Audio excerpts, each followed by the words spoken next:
الحمد لله الذي دل على ذاته ذاته ونزه عن مجانسة مخلوقات وجل عن مراحمة الجاتيات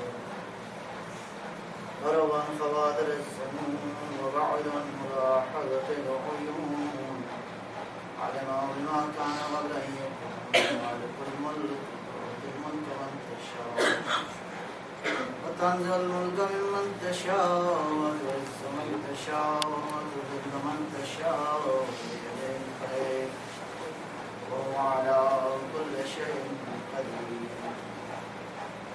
والصلاة والسلام على سيدنا أشرف الأنبياء والمرسلين سيد الأبرار ونخوة الأخيار سيد الرسالة والنبوة والحكمة والفتوة نبي الأنبياء وسفي الأصفياء الذي بنوره استغرقت الأنوار واستمتعت الشموس والأقمار وبظهوره تجلت الأسرار الذي بالسماء اسمه أحمد وفي الأرواح بالقاسم محمد اللهم صل على محمد وآل محمد وعلى علي بن عمه كاشف غمه سيد الأولياء والأوصياء حسن الله الغالب غالب وعلى كل غالب الذي حبه فرض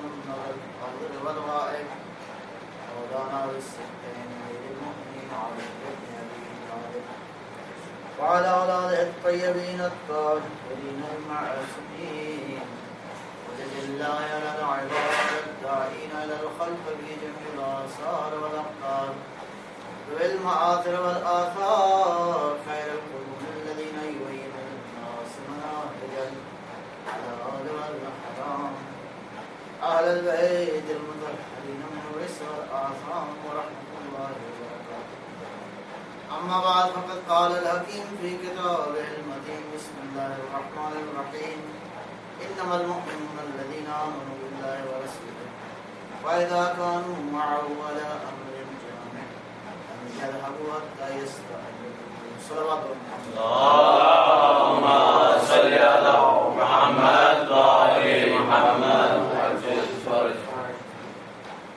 صاحبان ایمان اس وقت تک صاحبان ایمان ہیں جب وہ اللہ کے رسول کے ساتھ ہوں، اس کا رسول کا ساتھ دیں علی امر جامع جامع امر میں، اور ہرگز نبی کے الہی قیادت کے دینی قیادت کے ساتھ سے جدا نہ ہوں جب تک کہ وہ اذن نہ دے دیں، اذن کے مطابق پیغمبر کے ساتھ رہیں، اور اگر یوں ہوگا تو انشاءاللہ دنیا میں بھی سعادت مند ہیں، آخرت میں بھی سعادت مند ہیں۔ گفتگو مختلف مراحل سے ہوتے ہوئے آج میں آپ کی خصوصی توجہ کا طالب ہوں کہ جامعیت دین امر جامع ہے۔ اس جامعیت کو عرض کیا، سوال یہ ہے کہ کیا یہ اس دین میں اتنی جامعیت ہے کہ تمام تر نوع بشر کی مشکلات کا حل پیش کرے؟ تو آج خصوصاً جائزہ لیں گے کہ ہیومن ریفارم کا جو قرآنی ایجنڈا ہے، وہ جامعیت جو قرآن کے میسج میں ہے، وہ قرآنی آیات کی روشنی میں کس انداز سے ہے؟ ایک صلوات اللہ فرمائیں گے میں اللهم صل على محمد وآل محمد پہلا مرحلہ وہ چیز جو کہ امت مسلمہ میں بلاخص مورد توجہ ہے، وہ بیت اللہ ہے، کعبۃ اللہ ہے۔ ایک مرکز کی طرف عبادت اور بندگی کا حکم دیا گیا ہے۔ ڈائریکشنز تو بہت ساری ہیں، کئی جہتیں بنائی جا سکتی ہیں، لیکن کثرت سے وحدت کا معنی تم نہیں سمجھ سکتے جب تک کہ کسی ایک طرف جھک کے خدا کی بندگی نہیں کرو گے۔ وحدانیت کی حقیقت اور اس کا حقیقی مفہوم تمہیں سمجھ میں نہیں آئے گا۔ لہذا ایک جہد کا تعین کیا گیا ہے، اللہ کی عبادت کرنی ہے۔ خداوند عالم کا اگر رضوان چاہیے تو ایک ڈائریکشن، اور وہ اللہ کا گھر ہے جس کو بیت اللہ کہتے ہیں۔ بیت اللہ کے بارے میں جو بیت اللہ کی تعریف کی ہے حدیث و روایات میں اور قرآن کریم میں، امام صادق صلوات اللہ السلام علیہ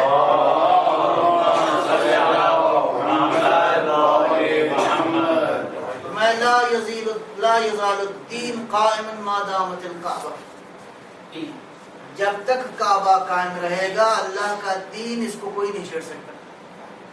اللہ کا دین قائم رہے گا جب تک کہ کعبہ قائم ہے، یعنی کعبہ کا قیام اور وجود دین خدا کی بقا کا ضامن ہے۔ بہت بڑی بات ہے کہ جب تک کعبہ کا وجود ہے دین مقدس اسلام باقی رہے گا۔ بہرحال امت کے باقی مراحل کو قابل بحث ہے نقطہ، لیکن دین کی حقیقت باقی رہے گی اگر یہ کعبہ قائم ہے۔ اس اعتبار سے اگر ہم جائزہ لیتے ہیں قرآن کریم کی آیات کا، بہت خوبصورت جو مطلب بیان کیا گیا ہے، میں صرف اشارتاً گزروں گا ان تعبیرات سے جو کہ کعبہ کے بارے میں استعمال ہوئی۔ ارشاد فرمایا کہ یہ جو کعبہ ہے اس کو اللہ نے اس بیت احرام کو جو قرار دیا ہے وضع للناس، اس کو ہم نے انسانوں کے لیے بنایا ہے۔ یا ارشاد فرمایا کہ مثابۃ للناس، یہ انسانوں کے ثواب حاصل کرنے کی جگہ ہے۔ یا ارشاد فرمایا کعبہ کے بارے میں ہدی للعالمین، کعبہ نوع بشر سے بھی بالا تر انسانوں کی عالمین کی ہدایت کا مرکز ہے۔ یا اسی کعبہ کے بارے میں جو تعبیرات ملتی ہیں، قیاما للناس والشہر الحرام والقلائد والحدی والقلائد، یہ کعبہ جو ہے قیاما للناس انسانوں کے قیام، استحکام، آزادی اور حریت کا ذریعہ ہے۔ اگر انسانوں کو استحکام ملے گا تو اسی کعبہ سے ملے گا۔ یہ پرانی آیات ہیں، قیاما للناس۔ حتیٰ یہ جو قربانی دی جاتی ہے یہ قربانی بھی بنیادی طور پر بشریت کے قیام اور استحکام کا ذریعہ ہے۔ یا الذی جعلناہ للناس، ہم نے اس کو انسانوں کے لیے اس مرکز کو قرار دیا ہے۔ اگر ان تعبیرات کا ہم خلاصہ کریں اور اگر مطلب کو سمجھنے کی کوشش کریں تو کعبہ بنیادی طور پر بشریت کے استحکام، بشریت کو ایک نظام دینے والا جو مرکز ہے اس کا نام ہے کعبۃ اللہ۔ صلی اللہ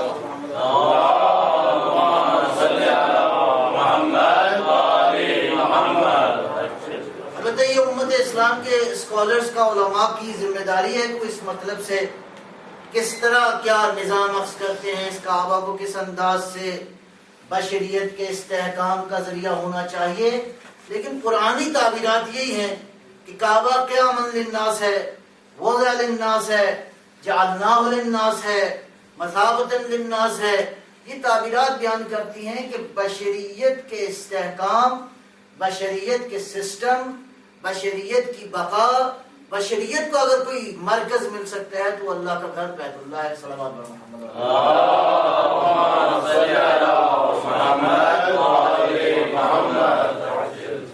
یہ ایک نقطہ ہے۔ اور اگلا نقطہ یہ ہے کہ پروردگار نے قرآن کریم میں جو اپنے بارے میں تعارف کروایا ہے، انسانوں کے حوالے سے ارشاد فرمایا ان اللہ لذو فضل علی الناس، پروردگار انسانوں پہ کرم کرنے والا ہے۔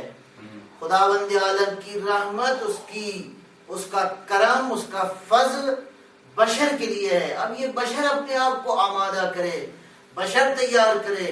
مارکیٹ میں تو چیزیں اویلیبل ہیں، اگر کوئی خریداری پیدا نہ ہو تو اس میں مارکیٹ کا قصور نہیں ہے۔ صلوات پر محمد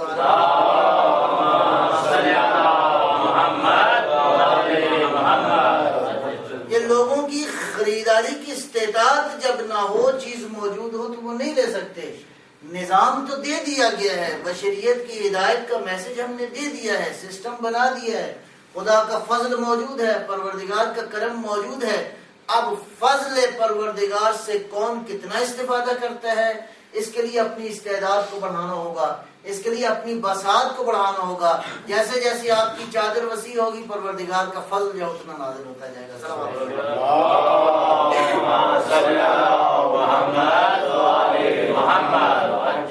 پہلے مرحلے میں نے عرض کیا کعبہ ہے، پروردگار نے فرمایا کہ یہ کعبہ ہے انسانیت کی فلاح اور بقا کا مرکز۔ اگلے مرحلے میں عرض کیا کہ پروردگار کی رحمتیں سب کے لیے ہیں۔ اس سے اگلے مرحلے میں تمام تر انبیاء بشریت، خصوصاً جو انبیاء جن کا اس اعتبار سے تعارف کروایا گیا ہے پیغمبر گرامی اسلام صلوات اللہ السلام علیہ، اللهم صل على محمد وآل محمد۔ حسینیت زندہ باد، یزیدیت مردہ باد، نعرے حیدری اور محمد وآل محمد صلوات۔ اللهم صل على محمد وآل محمد۔ اب ذرا توجہ فرمائیے گا کہ اللہ کے رسول کے بارے میں جو تعبیرات ملتی ہیں، وَمَا أَرْسَلْنَاكَ إِلَّا كَافَّةً لِلنَّاسِ، ہم نے رسول کو بھیجا ہے تمام تر بشریت کے لیے۔ قُلْ يَا أَيُّهَا الرَّسُولُ، میرا رسول کہہ دو، أَيُّهَا النَّاسِ إِنِّي رَسُولُ اللَّهِ عَلَيْكُمْ جَمِيعًا، میں تمہاری ساری بشریت کے لیے اللہ نے مجھے بھیجا ہے تاکہ میں تمہاری ہدایت کروں۔ اسی طرح قرآن کریم کے بارے میں بھی اسی طرح کی تعبیرات ہیں کہ یہ قرآن تمام تر ہدی للناس ہے، شہر رمضان الذی انزل فیہ القرآن ہدی للناس، یہ انسانوں کی ہدایت کے لیے آیا ہے۔ اللہ کا فضل انسانوں کے لیے ہے، پیغمبر کی رسالت انسانوں کے لیے ہے، کعبہ انسانوں کے قیام کا باعث ہے۔ یہ ساری باتیں یہ بتاتی ہیں کہ دین کے پاس انسانی سوسائٹی تمام تر بشریت کی ریفارم کا پروگرام بالکل کامل طور پہ موجود ہے۔ اگر گوشے بشریت تیار ہو تو دین ان کی حمایت اور رہبری کرنے کو تیار ہے۔ صلوات محمد علیہ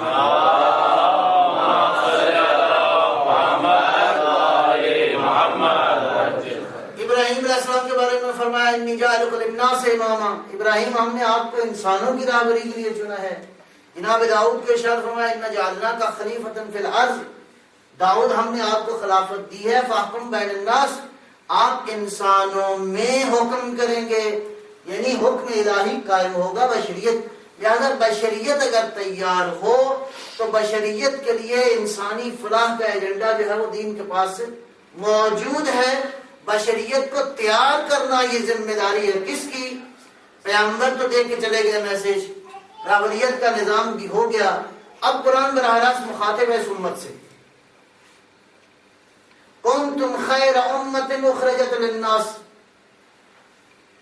تم جو امت ہو، تم جو انسانی گروہ ہو، جو پیغمبر کی آخری امت ہو، اللہ نے تمہیں کنتم خیر امت اخرجت للناس، تمام تر امتوں سے بہترین امت اس لیے ہو کہ تمہاری ذمہ داری ہے کہ بشریت کے ایجنڈے پہ عمل کرو، بشریت کی فلاح کا سوچو، بشریت کے بارے میں تمہارے پاس کوئی پلان ہونا چاہیے۔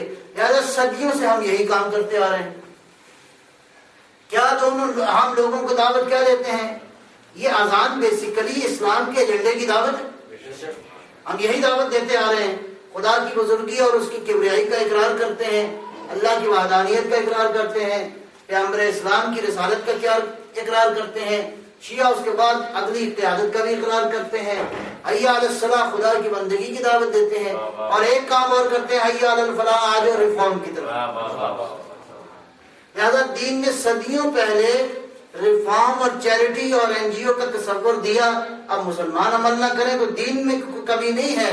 کنتم خیر امت اخرجت للناس، تم بہترین امت ہو، تمہیں جو دین نے ایجنڈا دیا ہے وہ قرآنی ایجنڈا یہ ہے کہ انسانوں کی بشریت کی فلاح کا پروگرام لے کر چلو تاکہ بشریت کو اس مقصد کی طرف لے جاؤ، اس مدینہ فاضلہ کے قیام کی طرف ان کو لے جاؤ۔ جب مہدی آئیں گے تو یہ مدینہ فاضلہ جو ہے قائم ہو جائے گا۔ صلوات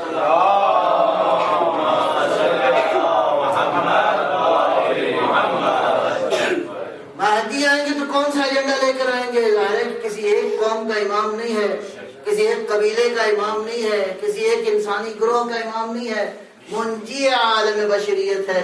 تمام تر بشریت کو مہدی علیہ السلام رہنمائی دیں گے۔ اب میں خلاصہ کرتا ہوں دوستوں کے لیے، خصوصاً جو ابھی تشریف لائے ہیں۔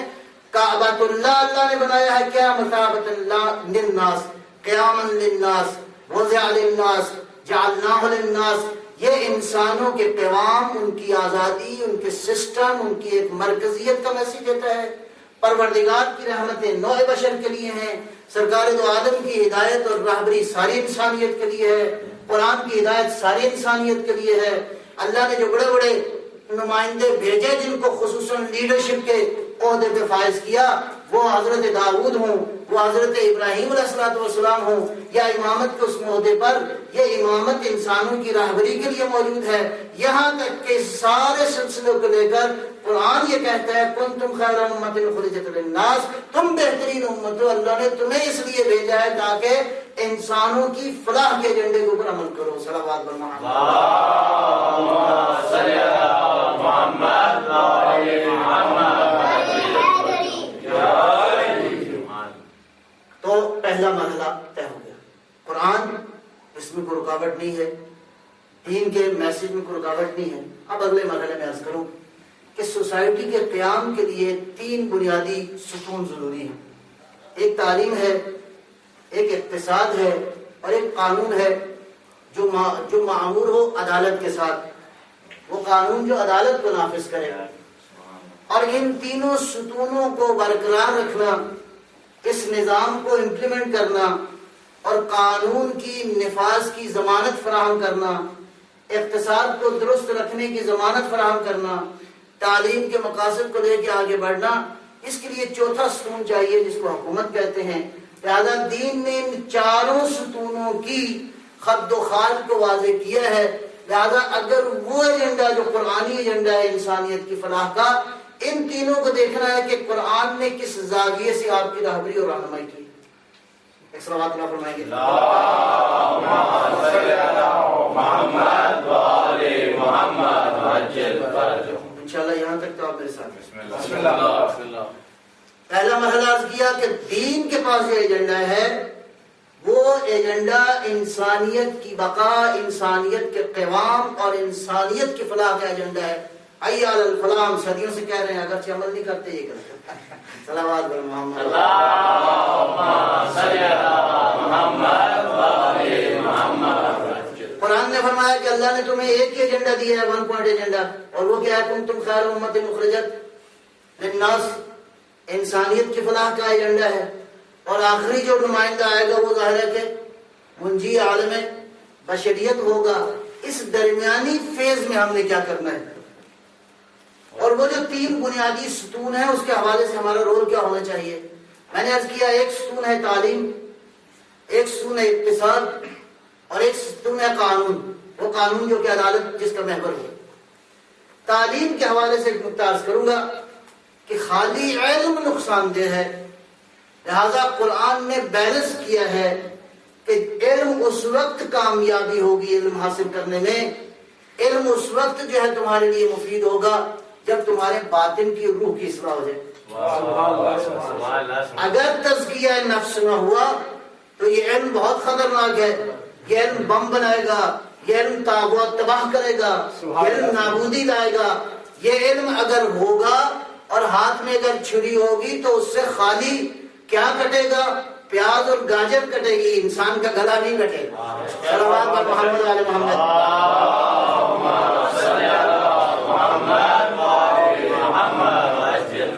انسانی گلے کو اس وقت چھری جائے گی جب تزکیہ نفس نہیں ہوگا، جب باطن پاک نہیں ہوگا۔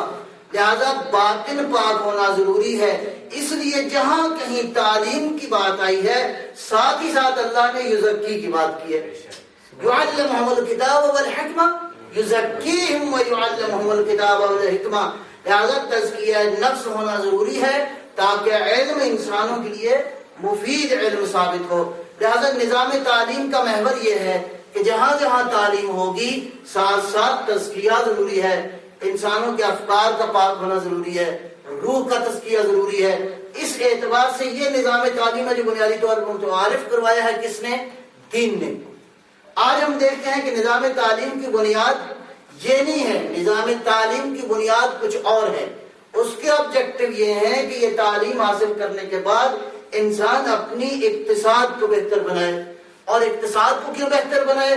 اس کا پھر ایک آبجیکٹو ہے، وہ یہ ہے کہ انسان اس دنیا میں آیا ہے کھانے پینے کے لیے، انجوائمنٹ کے لیے، امیوزمنٹ کے لیے، ریسٹ کے لیے، ریلیکس کے لیے، آسانیاں کے لیے، کمفرٹ کے لیے انسان آیا اس دنیا میں.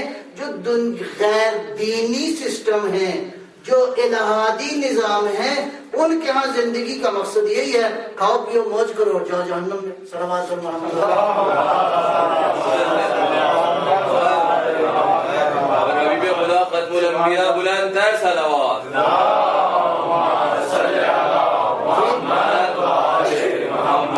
جہاں مرضی جاؤ صلوات بر محمد.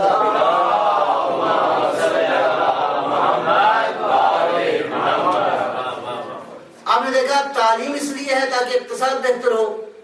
اقتصاد اس لیے بہتر ہو تاکہ انسان انجوائے کرے اس دنیا کے اندر، انسان لذتوں سے فائدہ اٹھائے، وہ جیسی بھی لذتیں اس کی ہیں ہر طرح کی لذتیں اٹھائیں. ہر مرحلے پہ دین نے توازن کی بات کی. تعلیم اس لیے حاصل کرو کہ یہ دنیا بھی بہتر ہو اور آخرت بھی بہتر ہو. اگلے مرحلے میں اقتصاد کے بارے میں جو بحثیں کی ہیں، بحث تو بہت لمبی ہے، میں چند باتیں اقتصاد کے حوالے سے. اب یہ جو اقتصاد کی باتیں کی ہیں، قرآن نے اقتصادی نظام کے حوالے سے ارشاد فرمایا کہ اس زمین کے اندر اللہ نے جتنے وسائل خلق فرمائے ہیں یہ کسی خاص گروہ کے نہیں ہیں، کسی خاص قوم کے نہیں ہیں. اگر سمندروں میں کشتیاں چلتی ہیں تو بما ينفع الناس، تاکہ لوگ اس سے فائدہ کریں. اگر زمین پہ نباتات اگتے ہیں تاکہ اس لیے کہ انسان اس سے استفادہ کریں. اگر زمین کے اوپر اور نعمتیں ہم نے وضع فرمائی ہیں، جعل فرمائی ہیں، خلق فرمائی ہیں، اس لیے تاکہ انسان فائدہ کریں. اب معاملہ یہ ہے کہ سارا انسان کیا ہو جائے، اس ایجنڈے کو حاصل کر لے جو ایجنڈا انسان کی خلقت کا ایجنڈا ہے. اس اعتبار سے اقتصادیات کے حوالے سے اب نعمتیں جو اللہ نے خلق فرما دی ہیں، آج دنیا میں یہ بھی مشکلات ہیں کہ پتہ نہیں دنیا کے وسائل ختم ہو جائیں گے تو کیا ہوگا. محمد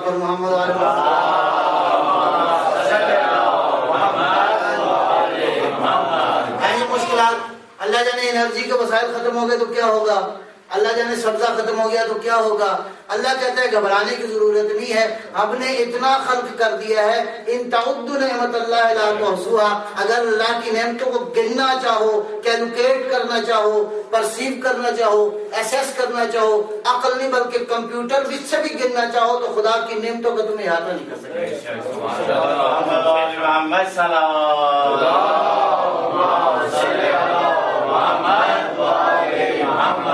جناب انسان کب سے اس دنیا پہ آئے ہوئے ہیں، کب سے ان نعمتوں سے استفادہ کر رہے ہیں، کب سے ان نعمتوں سے استفادہ کرتے رہیں گے انشاءاللہ.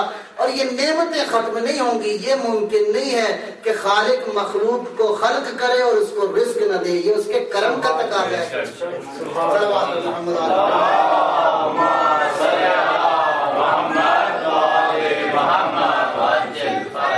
اب اقتصادی نظام کے خد و خال کیا ہیں، دین کیا کہتے ہیں.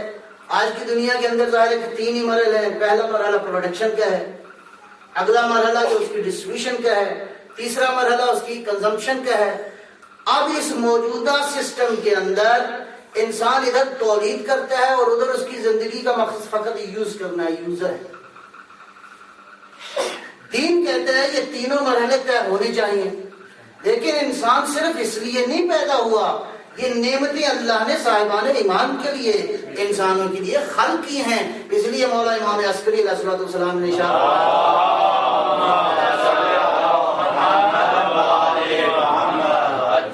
کہ ہمارے چاہنے والے اپنے وقت کو 3 حصوں میں تقسیم کرتے ہیں. انشاءاللہ آج کے بعد اگر نہیں ہے تو ایسا ہونا چاہیے. جی پہلا مرحلہ کیا ہے، اپنی معاش کو سیدھا کرنے کے لیے جدوجہد کرتے ہیں. اور جو اپنی معاش کے لیے کوشش نہیں کرتا اور جو کرتا ہے، دونوں میں فرق ہے. جو کرتا ہے اس کے بارے میں دین نے کیا کہا، القاتل لعیاله کالمجاہد فی سبیل اللہ. جو انسان اپنے فیملی کے لیے کوشش کرتا ہے، جدوجہد کرتا ہے، یہ عام انسان نہیں ہے، یہ مجاہد فی سبیل اللہ ہے. وہ انسان جو فقط خدا کی خوشنودی کے لیے جہاد کرتا ہے. اور جو اس کے برعکس ہے، برعکس اگر کوئی شخص اس کے پاس اللہ نے توان دی ہے، صحت دی ہے، جوانی دی ہے، وقت دی ہے اور فارغ رہتا ہے، احادیث یہ کہتی ہیں کہ خدا کے فرشتے بھی اس پہ لعنت بھیجتے ہیں، اللہ اور اللہ کا رسول بھی اس پہ لعنت بھیجتے ہیں کہ یہ آدمی جس کو اللہ نے توان دی ہے اور کچھ نہیں کرتا، لعنت ہے اس کی خدا کے اوپر۔ صلوات بر محمد اللہم صلی علی محمد وعلی محمد۔ انشاءاللہ ہم میں سے تو کوئی ایسا سست آدمی نہیں کہ صلوات بر محمد وعلی اللہم صلی علی محمد وعلی محمد۔ سیرت سے کچھ نمونے آپ کی خدمت میں عرض کروں۔ علی نبی سے بڑھ کے تو کوئی اسوہ کامل نہیں ہو سکتا۔ ایک دو نمونے عرض کرتا ہوں۔ ینبو ایک باغ ہے جس کا ابھی بھی آپ جائیں مدینے میں تو مدینے کے باہر وہ علاقہ ہے، یہ تقریباً 35 مربع کلومیٹر کا علاقہ۔ پیغمبر اسلام نے امیر المومنین دونوں بھائیوں نے مل کر اس باغ کو آباد کیا تھا اپنے زمانے میں۔ صلوات بر محمد۔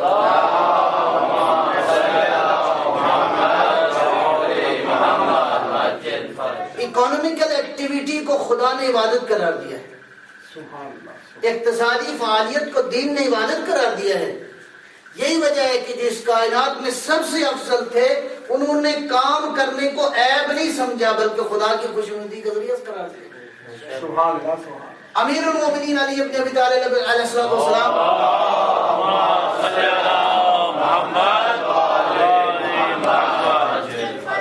کی زندگی کے بعض نمونے۔ حضرت کی زندگی کی ایک مثال یہ ہے کہ حضرت نے مدینے اور اس کے اطراف میں 1,00,000 کھجور کی گٹھلیاں لیں، ان کو زمین میں دبایا، ان کی پرورش کی اور یہ گٹھلیاں نہ رہیں بلکہ قداور درخت بن گئے۔ اور آپ کو پتہ ہے ایک درخت کو پالنا ایک بچے کے پالنے کے برابر ہے۔ یہ ذمہ داروں سے پوچھیں آپ۔ صلوات بر محمد علیہ۔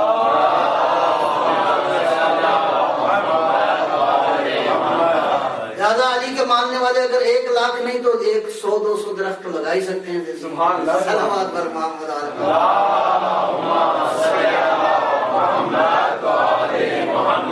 صرف اتنا نہیں ہے، امیر المومنین علیہ السلام نے اپنی زندگی میں وہ جو 33 سال کا عرصہ تھا تقریباً لگ بھگ، اس کے اندر کئی زمینیں خریدی، اپنے دست مبارک سے آباد کی، کئی حضرت نے کنویں اس زمانے میں کھودے، ظاہر ہے کہ پانی کا ذریعہ اس زمانے میں وہی تھا۔ اور اس یہ سارا کام کرنے کے بعد اگر آج کے دور میں امیر المومنین کے موقوفات کو اگر آپ کیلکولیٹ کرنا چاہیں تو اگر علی آج ہوتے تو دنیا کا سب سے امیر آدمی ہوتا۔ صلوات بر محمد علی محمد۔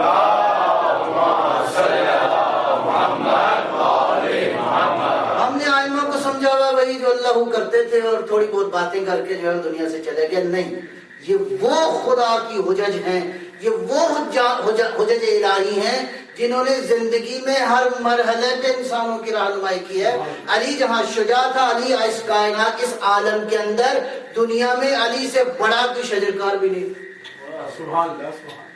لیکن وہ دولت کس لیے تھی؟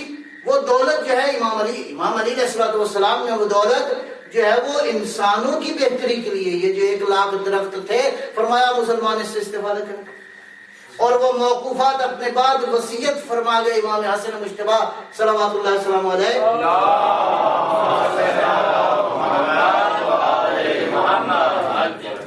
ایک حصہ جو ہے وہ عامت الناس کے لیے تھا اور ایک حصہ بنی ہاشم اپنے خاندان اور فیملی کے لیے تھا۔ لہذا اقتصادی فعالیت آپ کو اگر ملے گی تو آپ کو اہل بیت سے بڑی کوئی مثال نہیں ملے گی۔ ایک مثال اور دے کے میں اپنی بات کو آگے بڑھاتا ہوں۔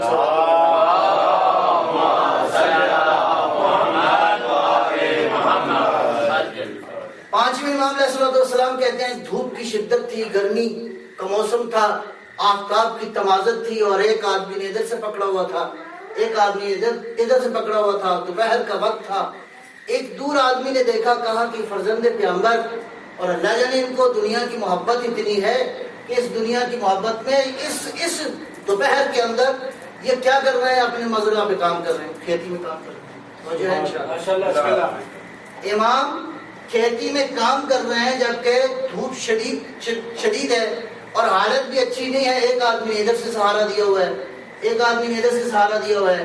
قریب سے ایک مسلمان گزرا، اس نے کہا یہ ہیں تو بڑے اہم آدمی لیکن میں ذرا سمجھاؤں تو ذہن پہ جا کے۔ صلوات بر محمد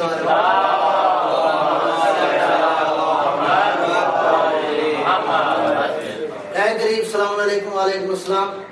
فرزند پیغمبر آپ تو اسوہ ہیں، آپ انسانیت کے لیے، اس دھوپ کی، اس گرمی کی اور شدت کے اندر آپ مزرعہ میں کام کر رہے ہیں، یہ دنیا کے کام تو ہو بھی سکتے ہیں، لیکن آپ کیوں اپنے آپ کو پریشان کر رہے ہیں؟ تو امام نے وہاں پہ ایک جملہ ارشاد فرمایا کہ اگر میں اس حالت میں، اگر مجھے یہاں پہ موت آ جائے تو یہ موت شہادت کی موت۔ صلوات پر محمد۔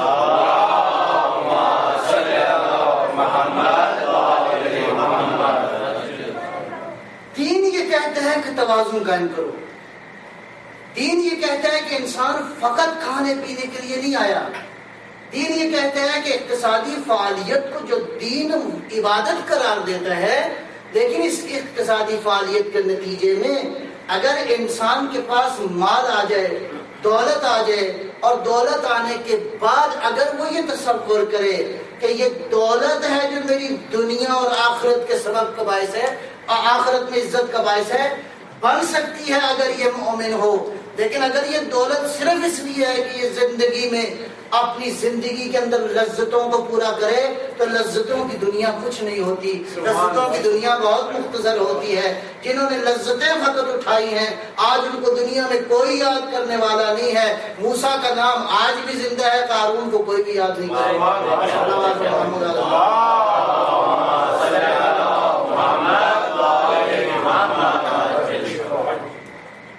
قارون کے خزانوں کا ذکر تو آپ نے سنا ہی ہے کہ 80,000 اونٹوں پہ خالی چابیاں ہوتی تھی قارون کے خزانوں میں، اور یہ چابیاں ظاہر ہے اس زمانے میں اور آج کی چابیوں میں فرق ہے۔ اس زمانے میں نفیس چمڑے کی چابیاں ہوتی تھی، لوہے کی نہیں تھی۔ اب اس کا مطلب یہ ہے کہ اگر آپ حساب لگائیں تو یہ چابیوں کی مقدار تعداد جو ہے وہ زیادہ بنتی ہے۔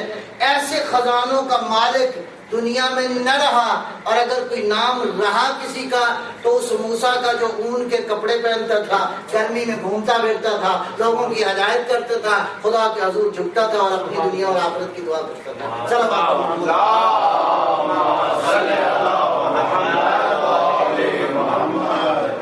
تیسرے مرحلے میں قانون ہے جس کا محور عدالت ہے۔ وہ قانون جو انسانوں کو عدالت نہ دے سکے، وہ قانون جو انسانوں پہ ظلم کی راہ نہ روک سکے۔ پروردگار نے عدالت کا حکم دیا ہے، پروردگار کسی پہ ظلم نہیں کرتا۔ ایجنڈا قرآن یہ ہے، ایجنڈا اسلام یہ ہے کہ اس بشریت کو ظلم سے نجات دلائی جائے۔ ان کو قانون کے حضور ان کو پیش ہونا ہے، اور قانون ایسا ہو جس کا محور عدالت ہو، جس کا محور عدالت ہو۔ یہی وجہ ہے کہ امیر المومنین علی ابن ابی طالب علیہ الصلوۃ والسلام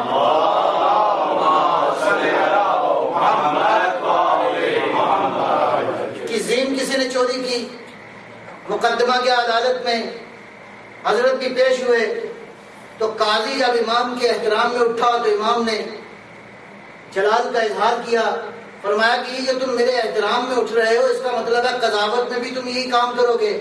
نہیں، اس وقت تمہاری عدالت میں ہم دونوں برابر ہیں، فیصلہ جس کے بھی حق میں ہو۔ اب فیصلہ کیا ہوا کہ قاضی نے کہا کہ آپ کے پاس کوئی گواہ ہے کہ یہ زین آپ کی ہے؟ فرمایا میرے پاس گواہ نہیں ہے۔ فیصلہ اس کے حق میں ہو گیا جس نے زین چوری کی تھی۔ امام خوش ہوئے، کہا کہ ٹھیک ہے، فیصلہ ہوا ہے بالکل ان معیارات کے مطابق۔ بعد میں خود چور کو خیال آیا کہ کام تو میں نے غلط کیا تھا۔ صلوات پر محمد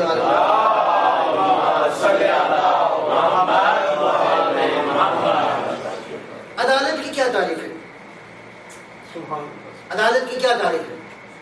اگر ہم مہدی کا انتظار کر رہے ہیں، اگر ہم اس عدالت الہیہ کے نظام کے نفاذ کی کوشش میں قدم اٹھا رہے ہیں، اور دین کا وہ ایجنڈا جب مکمل ہوگا تو عدالت کی تعریف سمجھنی چاہیے کہ عدالت کی تعریف کیا ہے۔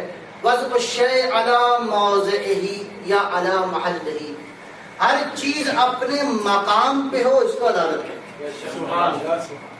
اور علی علیہ السلام کی عدالت کا یہ معاملہ ہے کہ لوگوں نے، مورخین نے لکھا، قتل علی ابن ابی طالب قتل ہوئے لشدت عدلہ۔ علی عدالت کا مظہر اس معنی میں ہے کہ یہ جملہ معروف ہے امیر المومنین سے کہ اگر سبع اقالیم مجھے دے دی جائیں، سبع اقالیم کا معنی یہ ہے کہ زمین کی حکومت دے دی جائے، آسمانوں کی حکومت دے دی جائے، اور شرط صرف یہ رکھی جائے کہ یہ حکومت دیتے ہیں تھوڑا سا ظلم کرو۔ اور وہ ظلم کیا ہے کہ چونٹی کے منہ سے جو کا تنکا چھین لو تو ارشاد فرمایا خدا کی قسم علی اس حکومت کو ٹھکرا دے گا، یہ ظلم نہیں کرے گا. صلوات پر محمد و آل محمد.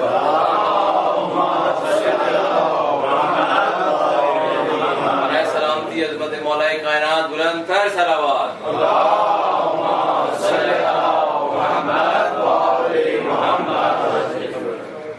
پہلا مرحلہ عرض کیا تعلیم برائے تعلیم، تعلیم نہیں ہے. اقتصاد برائے اقتصاد نہیں ہے. وہ اقتصاد جو انسانوں کو، تمام تر انسانوں کو مساوی حقوق دے. اوف المکیال والمیزان بالقسط. اقتصادی جتنے بھی سورسز ہیں وہ انسانوں میں مساوی تقسیم ہونے چاہیے. دولت کا معاملہ نہیں ہے، اصل معاملہ دولت کے ارتکاز کا مسئلہ ہے. اصل معاملہ دولت کی تقسیم کا مسئلہ ہے.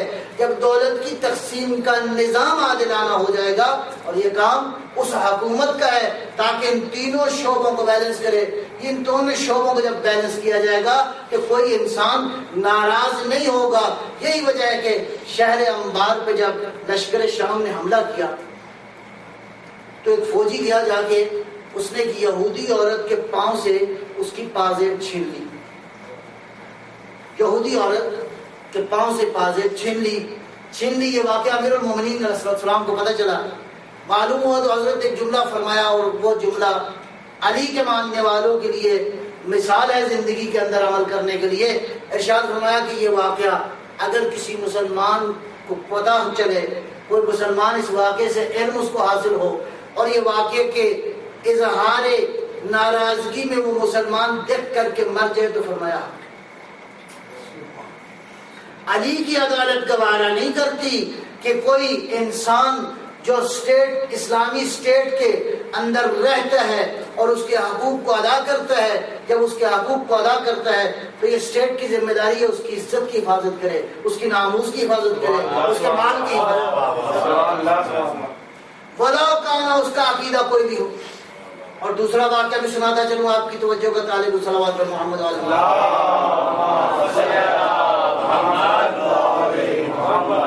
امیر المومنین اپنے دوران زمانہ حکومت کے زمانے میں گزرے ایک جگہ سے تو دیکھا ایک بوڑھا آدمی ہے جو کسی مزرعہ میں کام کر رہا ہے. حضرت نے فرمایا کہ یہ بوڑھا آدمی اور یہ کام کر رہا ہے، فرمایا یہ آئندہ سے کام نہیں کرے گا، اس کے حقوق بیت المال سے ادا کیے جائیں. جاؤ اس کو پکڑ کے لاؤ. گئے، اس کو پکڑ کے لے کے آئے، حال احوال پوچھا، نام پتہ آتا پتہ پوچھا تو معلوم ہوا کہ یہ شخص عیسائی ہے. کہا مولا یہ عیسائی ہے. فرمایا کوئی بات نہیں، عیسائی ہے تو کیا ہوا؟ اللہ، عیسائی ہے تو کیا ہوا؟ فرمایا جب جوان تھا تو اس نے اپنی جوانی میں سروسز جب اسٹیٹ کو دی ہیں تو اب اسٹیٹ کی ذمہ داری ہے کہ یہ بوڑھا ہو گیا ہے، اس کے حقوق کو ادا کرے. محمد والے محمد.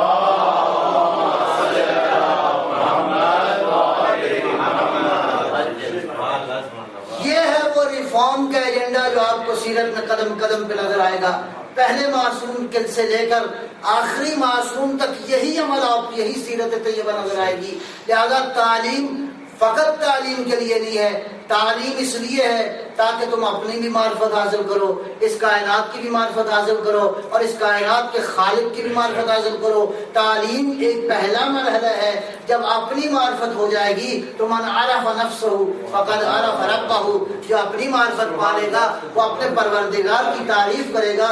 جب اپنے اوپر غور کرے گا پروردگار یہ سسٹم کتنا پیچیدہ ہے، یہ سسٹم کتنا کمپلیکیٹڈ ہے، اس کے اندر وجود کے اندر جو 14 سسٹم تو نے رکھے ہیں یہ کتنے خوبصورت ہیں، لیکن کتنے ان کے اندر ہارمنی پائی جاتی ہے، کتنے ایک دوسرے کے ساتھ کوارڈینیشن ہے ان کی. اگر یہ 14 سسٹم جو موجود ہیں، فرض کریں نظام تنفس موجود ہے، ڈائجسٹو سسٹم موجود ہے، کیا کہتے ہیں نروس سسٹم موجود ہے، یہ جتنے بھی سسٹمز موجود ہیں، اگر ایک سسٹم دوسرے سے کہے بھائی آج ہم کام کریں گے کل سلامات محمد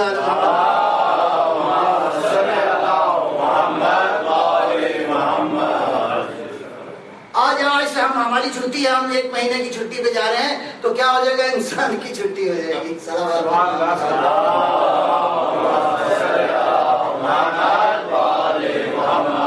یہ وجود کی بقا اس وقت ہے جب سارے نظام کام بھی کریں اپنے اپنے سرکل کے اندر، اپنے اپنے دائرے کے اندر، اور ایک دوسرے کے ساتھ مربوط ہوں. بس یہی مثال ہے.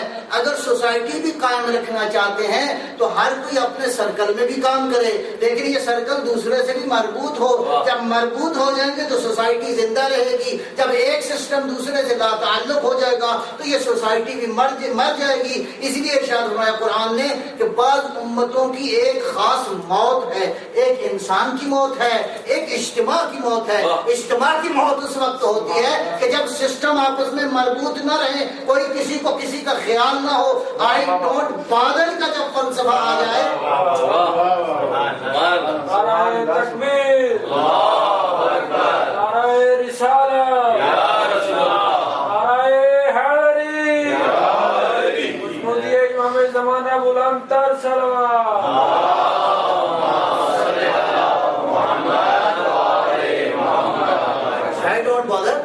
I don't care, I haven't any concern. میرا آپ سے کوئی تعلق نہیں ہے. نہیں، دین کیا کہتے ہیں؟ آپ کا بادر بھی ضروری ہے، آپ کے ایک دوسرے کے ساتھ کنسرن بھی ہے، آپ کا ہم و غم بھی ایک دوسرے کے ساتھ ہے. اور وہ حدیث میں آپ مکمل کروں. مولانا نے کیا فرمایا کہ ہمارے ماننے والے اپنے وقت کو 3 حصوں میں تقسیم کرتے ہیں.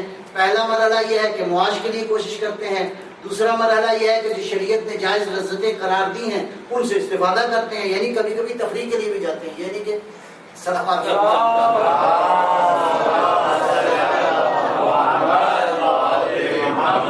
دین یہ نہیں کہتے کہ انجوائے نہیں کرتے، دین کہتے ہیں انجوائے کرتے ہیں لیکن بیلنس رکھتے ہیں، متوازن زندگی گزارتے ہیں. تو پہلا مرحلہ کیا ہوا کہ معاش کی کوشش کرتے ہیں. اور جو معاش کی کوشش نہیں کرتے، من لا معاش لہ لا دین لہ، جس کی معاش نہیں ہے بے دین ہے، وہ کافر ہے.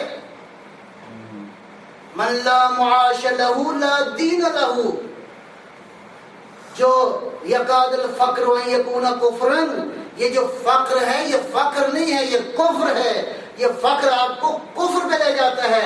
لہذا پہلا مرحلہ یہ ہے کہ اپنی اقتصادیات کو بہتر بناؤ. دوسرا مرحلہ یہ ہے کہ کیا کرو؟ جائز لذتوں سے استفادہ کرو. اور تیسرا کام اگر نہیں ہے زندگی میں تو آج سے شامل ہو جانا چاہیے. تیسرا کام کیا ہے؟ معاشرت الاخوان. معاشرت الاخوان کا معنی ہے کہ اپنے بھائیوں سے مربوط رہتے ہیں. صلوات پر محمد آل محمد.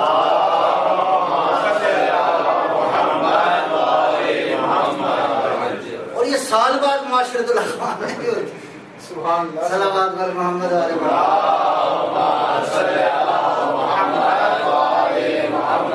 آج پہلے کی نصیحتیں میں نے شاید زیادہ کرتی ہیں. صلوات پر محمد آل محمد.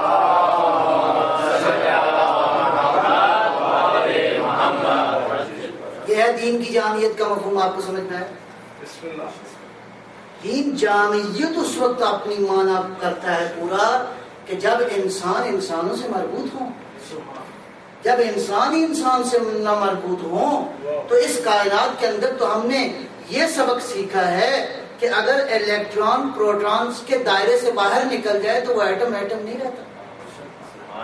وہاں تباہی ہو جاتی ہے، وہاں نابودی ہو جاتی ہے. ہر کوئی اپنے سرکل میں بھی رہے اور ہر کوئی اپنے سرکل میں رہتے ہوئے مربوط بھی رہے. آپ کو پتا ہے کہ یہ سولر سسٹم کیوں باقی ہے؟ 2 فورسز کے بیلنس کی وجہ سے باقی ہے. ایک سینٹریپیٹل فورسز ہیں، ایک سینٹریفیوگل فورسز ہیں. ایک مرکز سے دور لے جاتی ہیں، ایک مرکز کے قریب لے جاتی ہیں. ان قوتوں میں اگر توازن رہے تو نظام رہتا ہے، ورنہ نظام نابود ہو جاتا ہے.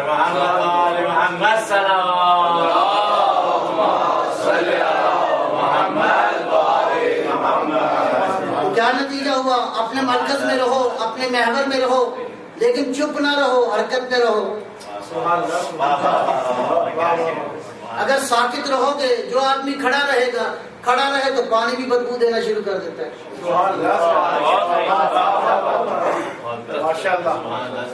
پانی وہی ہوتا ہے جو خوشبودار، جو چلتا رہے. کھڑے ہوئے پانی میں بدبو پیدا ہو جائے. صلوات پر محمد.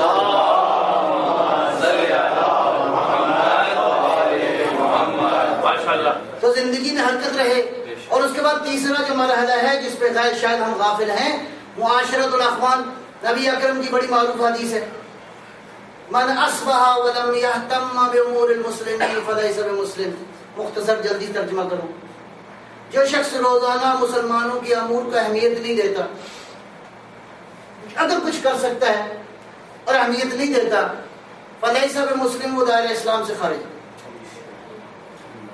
وزن آپ خود کیجیے. اگر کوئی شخص روزانہ مسلمانوں کے امور کو انجام نہیں دیتا، اہمیت ہی نہیں دیتا، ہمیں کیا جی، ہم سے تو مربوط ہی نہیں ہے. دین کہتا ہے تم سے مربوط ہے، تم کہتے ہو مربوط نہیں ہے. یا قرآن کی معنی یا تمہاری معنی.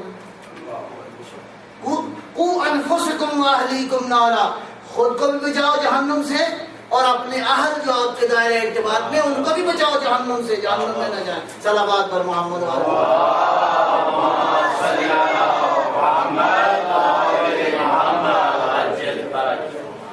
جناب شعیب علیہ السلام کو ایک روز وحی ہوئی، میسج آیا کہ بھئی آپ کی جو قوم ہے نا اس میں سے 1 لاکھ آدمی ہیں جنہوں نے جہنم میں جانا ہے. اس میں 60,000 جو ہیں وہ اچھے لوگ ہیں، نیک لوگ، اور جو 40,000 ہیں وہ برے لوگ. اب میسج بڑا عجیب تھا، میرے لیے بھی بڑا عجیب ہے، آپ کے لیے بھی عجیب ہوگا. آواز دی پروردگار کی کیا معاملہ ہے، چلو برے تو بیچارے بدبخت تو نہیں برے، یہ نیک لوگ یہ بیچارے کیوں جائیں گے؟ روایت کے لفظ لأنہم داہنوا اہل المعاصی، یہ اس لیے جائیں گے کہ انہوں نے گناہ گاروں سے بنا کے رکھی ہوئی تھی. مداہنہ یہ ہے کہ بالکل کہتے تھے ہم ڈونٹ بادر، ہم سے کیا کنسرن ہے، جس نے جانا جہاں مرضی چلا جائے. نہیں، دین اس لیے آیا ہے المؤمنون والمؤمنات بعضهم اولیاء بعض یامرون بالمعروف وینہون عن المنکر. سید الشہداء امام حسین علیہ السلام صلوات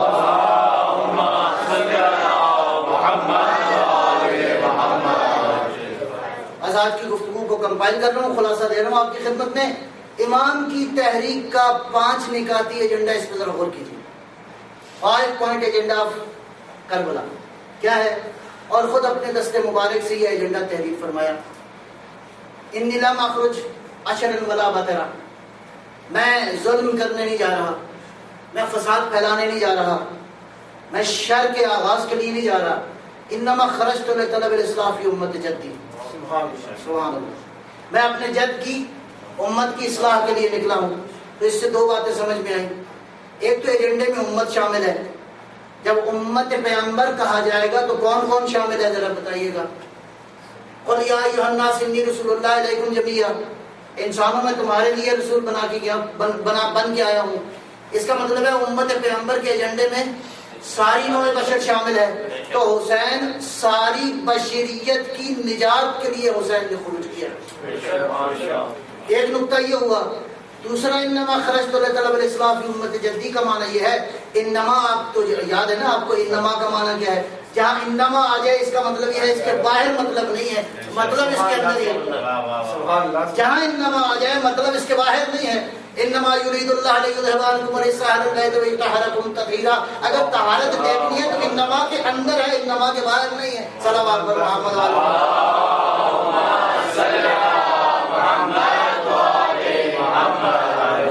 امام کا مقصد انما کے اندر ہے. انما خرجت لطلب الاصلاح، اصلاح کا معنی یہ ہے کہ میں امت کی نابودی کے لیے نہیں جا رہا، امت کی اصلاح کے لیے جا رہا ہوں. اس کا مطلب ہے کوئی ایسا عمل نہ کرو جس سے امت نابود ہو جائے، کوئی ایسی بات نہ کرو جس سے امت کا خانہ خراب ہو جائے. انما خرجت لطلب الاصلاح امت فی امت جدی. پہلا ایجنڈا 5 پوائنٹ ایجنڈے کا نقطہ کیا ہے؟ اصلاح امت. دوسرا ارید ان آمر بالمعروف، میں چاہتا ہوں دنیا پہ نیکیوں کی حکومت ہو جائے. جب نیکیاں حاکم ہو جائیں تو انسانی معاشرے کے اندر بغض ختم ہو جائے گا، کینہ ختم ہو جائے گا، ریاکاری ختم ہو جائے گی، حسد ختم ہو جائے گا. سب انسان ایک دوسرے کے ساتھ نیکی کریں گے، فاستبقوا الخیرات کے اوپر عمل کریں گے، ایک دوسرے پہ سبقت کرنے کی کوشش کریں گے کہ کہیں ایسا نہ ہو میں نے نیکی نہ کی تو کوئی اور کر لے گا. صلوات پر محمد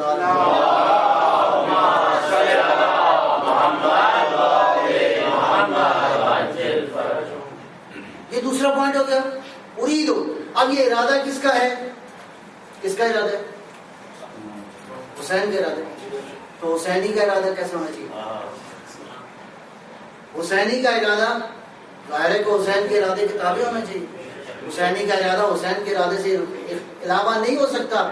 اب حسین کا ارادہ یہ ہے، اور جو کوئی اپنے آپ کو حسینی کہتا ہے اس کو اپنے ارادے کو حسین کے ارادے کے تابع کر لینا چاہیے. اريد ان امر بالمعروف. دوسرا پوائنٹ یہ ہے کہ دنیا میں نیکیوں کی حاکمیت ہو جائے. وانہا عن المنکر. دوسرا نقطہ یہ ہے کہ میں چاہتا ہوں برائیاں ختم ہو جائے, برائیوں کی حاکمیت نہ رہے بلکہ نیکیوں کی حاکمیت ہو جائے. اور اگلا نقطہ یہ ہے چوتھا, وہ یہ ہے اسیر بسیرت جدی. میں چاہتا ہوں کہ دنیا والوں کو اپنے جد مصطفیٰ کی سیرت بیان کرے, میرے جد مصطفیٰ کی سیرت بیان ہو جائے. اور پانچواں نقطہ یہ ہے کربلا کے تمام تر تحریک کے ایجنڈے کا جو خلاصہ ہے وہ یہ ہے, میں چاہتا ہوں جس طرح میرے جد امجد مصطفیٰ کی سیرت دنیا میں متعارف ہو جائے. میرے بابا علی کو لوگ بھول گئے ہیں, علی کی سیرت کو بھول گئے ہیں. علی کی معرفت کروانے کے لیے حسین نے کربلا کا رخ کیا تاکہ یہ ساری کی ساری چیزیں قائم ہو جائیں. لہذا قیام سید الشہداء کو سمجھنے کی ذرا کوشش کرو. قیام اس لیے ہے تاکہ امت بچ جائے, قیام اس لیے ہے تاکہ نیکیاں قائم ہو جائیں, قیام اس لیے ہے تاکہ برائیاں ختم ہو جائے, قیام اس لیے ہے کہ لوگوں کو مصطفیٰ کا تعارف ہو جائے, اور قیام اس لیے ہے کہ لوگوں کو علوی سیرت کے نورانی گوشوں کا تعارف کروا دیا جائے. یہ تھا وہ مقصد جو کہ سید الشہداء نے جس کے لیے کیا.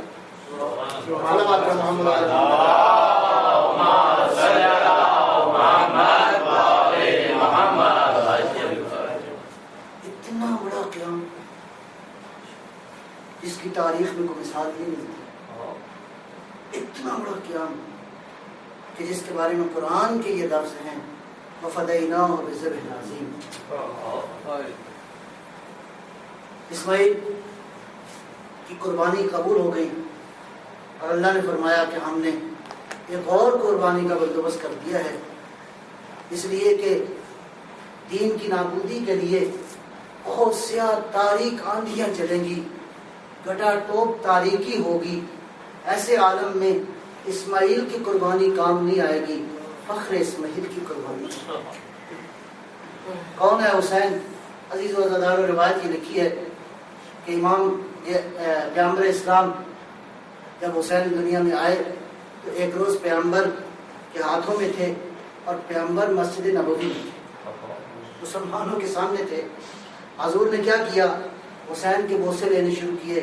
کبھی سر کے بوسے لیتے ہیں, کبھی چہرے کے بوسے لیتے ہیں, کبھی مولا گلے کے بوسے لیتے ہیں, کبھی سینے کے بوسے لیتے ہیں.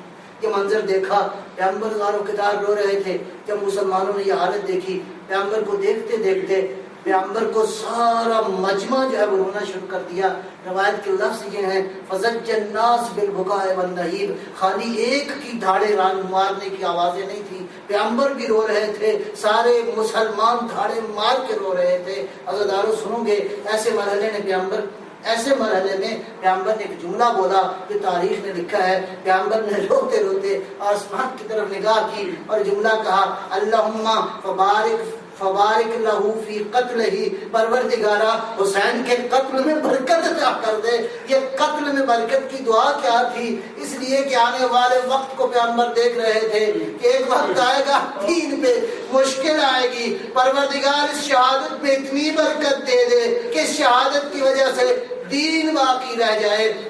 حسین کے بوسے لینے والے تو بہت تھے, پیغمبر بھی تھے, علی بھی تھے, زہرا بھی تھی, لیکن مجھے تاریخ میں نظر آتا ہے کہ حسین کے گلے کے بوسے لینے والی ایک وہ تھی جس کو شریک بنت حسین کہتے ہیں. دو موقعوں پہ بھائی کے بوسے لیے.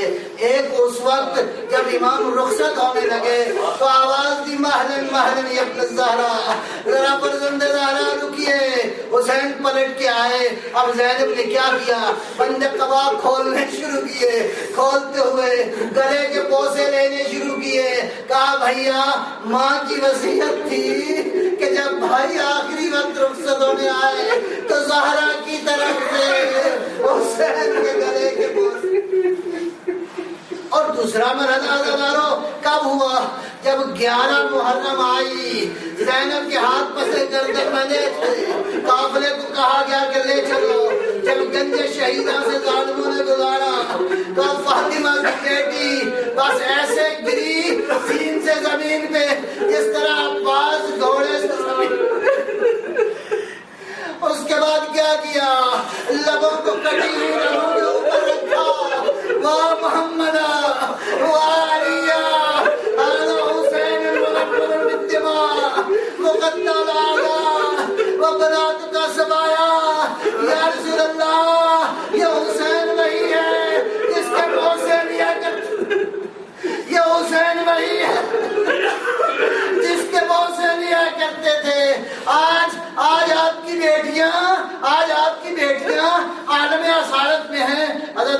یہ منظر ہوا تو میں ان جملے عرض کروں گا. زینب کی آواز میں اتنا درد تھا کہ کائنات کے اندر ایک عجیب زلزلہ آیا. سیدہ کے ان جملوں کی وجہ سے میدان کے اندر موجود گھوڑوں نے رونا شروع کیا. آنسو اتنے تھے کہ ان آنسو سے ان کے سمتر ہو گئے. جب یہ منظر دیکھا تو شمر نے کہا کہ اب میں آواز زینب کی کیسے خاموش کروں. لیا تازیانہ بڑا سید سجاد کی طرح کمر پہ تازیانہ تھا. تاریخ لکھتی ہے تازیانے پڑھتے رہے, ذکر حسین ہوتا رہا. شاید میسج یہ تھا خودی اماں عزاداری حسین کو قائم کرو, سجاد کی قبر تیار ہے تازیانہ.